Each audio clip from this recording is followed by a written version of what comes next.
साल था 3 जून 2020। एटलस ने घोषणा कर दी थी कि वो अब साइकिल नहीं बनाएगी, यानी वो साइकिल का उसका बिजनेस पूरी तरह से बंद हो चुका था। इससे पहले ही उसकी काफी सारी फैक्ट्री जो थी वो ऑलरेडी बंद हो चुकी थी और 3 जून 2020 को बस उसने अनाउंसमेंट किया कि अब वो इंडिया में या कहीं भी अब एटलस साइकिल काम नहीं करेगी या नहीं बनाएंगे। आप जानते हैं उस दिन नेशनल साइकिल डे भी था, यानी उसी दिन एक इंडिया की सबसे जानी मानी और नंबर 1 साइकिल कंपनी बंद हो गई। अगर देखा जाए तो पूरे वर्ल्ड में 2 कंट्री साइकिल का यूज करने में काफी ज्यादा फेमस हैं। पहले नंबर पे आता है चाइना, जहां ज्यादातर पॉपुलेशन साइकिल यूज करती है। दूसरे नंबर पे आता है इंडिया। तो एक इंडियन ब्रांड इंडिया में ही क्यों फेल हो गया, सबसे पहले हम जानेंगे एटलस साइकिल की पूरी प्रोसेस कहानी और दूसरे पार्ट में जानेंगे कि इसके बंद होने के पीछे क्या क्या रीजन थे।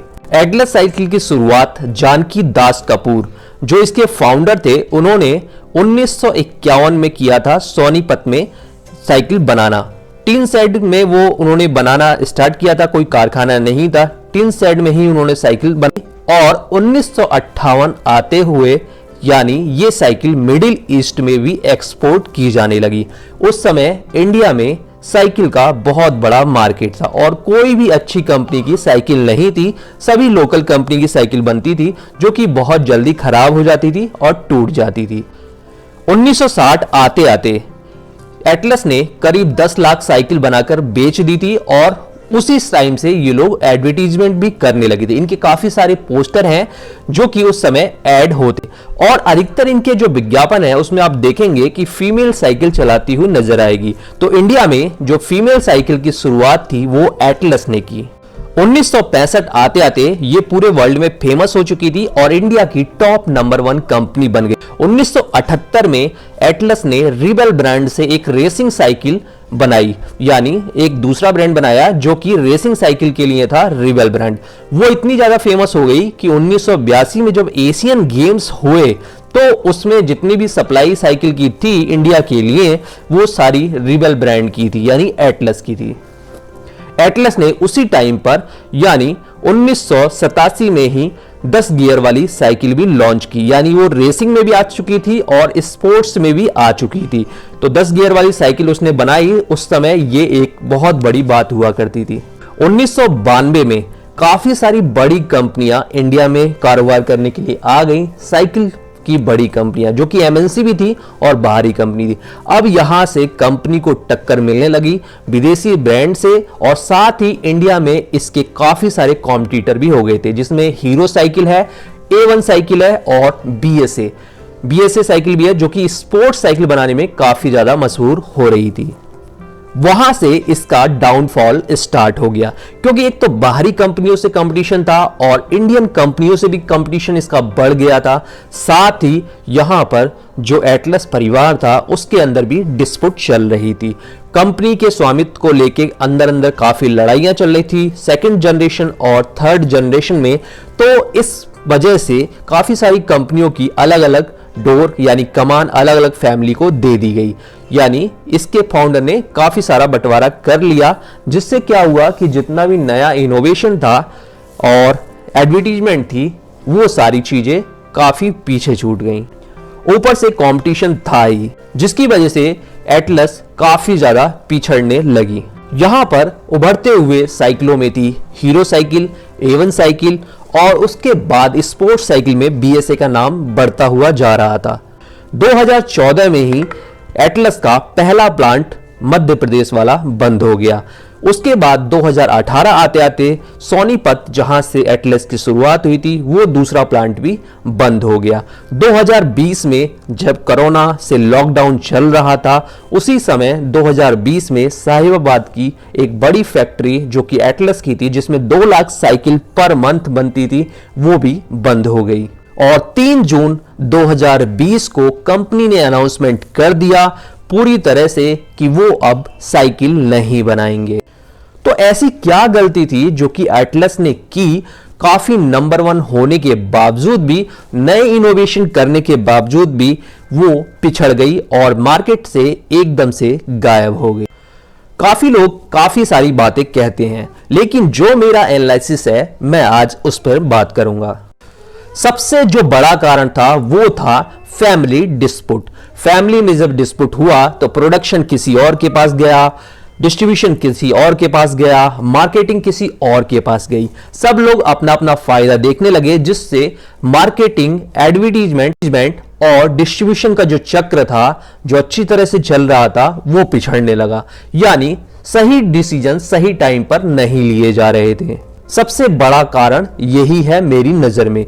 दूसरा जो कारण था वो था विदेशी ब्रांड और इंडियन ब्रांड काफी ज्यादा टक्कर दे रहे थे एटलस को, और वो अपनी कंपनी के प्रोडक्ट को प्रमोट करने के लिए काफी ज्यादा एडवर्टीजमेंट भी कर रहे थे।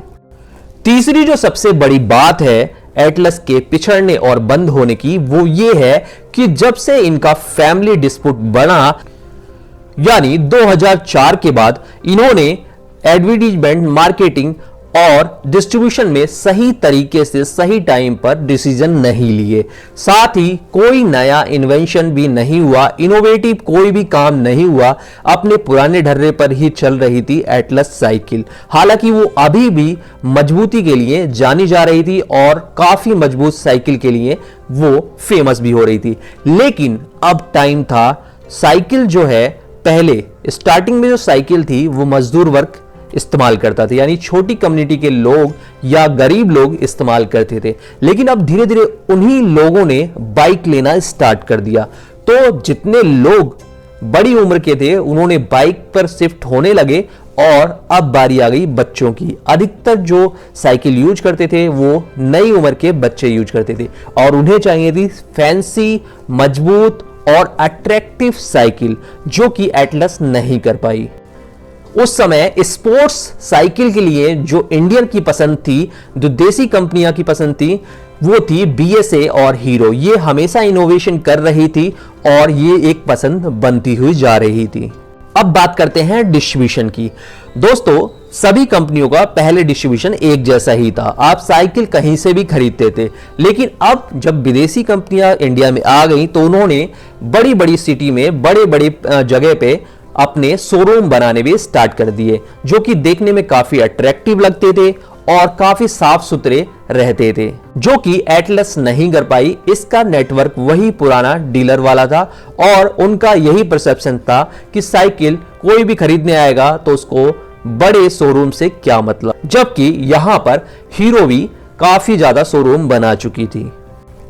अब जो सबसे बड़ी मैं आपको बात बताऊं, जो मेरा ऑब्जर्वेशन कहता है, वो ये है कि इसका एक बड़ा कारण ये भी था कि अब जो कंपनियां थी वो डाइवर्सिफाइड बिजनेस में एंट्री कर चुकी थी।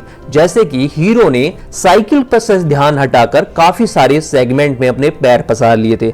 साइकिल से वो मोटरसाइकिल में भी आ गई थी, उसके अलावा वो रेस्टोरेंट के बिजनेस में भी आ गई थी, और भी बहुत सारे बिजनेस में उसने पैर फैला लिया था। लेकिन एटलस केवल साइकिल के ही भरोसे रह गई। अब हुआ यूं कि जब अब कंपटीशन का जमाना है तो हर कंपनी कई सारे सेगमेंट में वर्क करती है, जहां से उसे अगर मान लिया जाए कि एक कंपनी के पास 10 तरह के सेगमेंट में 10 कंपनियां हैं, अगर 2 कंपनी प्रॉफिट में नहीं चलती और 8 कंपनी प्रॉफिट में चलती हैं, तो भी वो 2 अनप्रॉफिट वाली कंपनी कभी भी नहीं बंद होंगी, क्योंकि वो कंपनी दूसरी जगह से पैसा कमा रही है। एटलस के साथ ये बिल्कुल भी नहीं हुआ, क्योंकि वो पूरी तरह से साइकिल पर ही बेस्ड थे, और वहां से जब उनके कस्टमर कम हुए, उनकी साइकिलें बिकनी कम हो गई, तो उनके पास फंड की कमी आ गई। उनके पास फैक्ट्री में वर्कर्स को देने के लिए भी पैसे नहीं थे, इसीलिए धीरे धीरे सारी फैक्ट्रियां बंद हो गई, और 2020 में कंपनी को भी मजबूरी में अनाउंसमेंट करना पड़ा कि वो अब साइकिल नहीं बनाएगी। हालांकि उसने पूरी तरह से बिजनेस में जाने का निर्णय नहीं लिया, उसने अपने अनाउंसमेंट में कहा है कि हम फिर से वापस आएंगे। दोस्तों, आपका ऑब्जर्वेशन क्या कहता है, आप मुझे कमेंट करके जरूर बताएं। अगर मेरे इस एनालिसिस में कुछ गलती रह गई है तो आप मुझे सजेशन दे सकते हैं।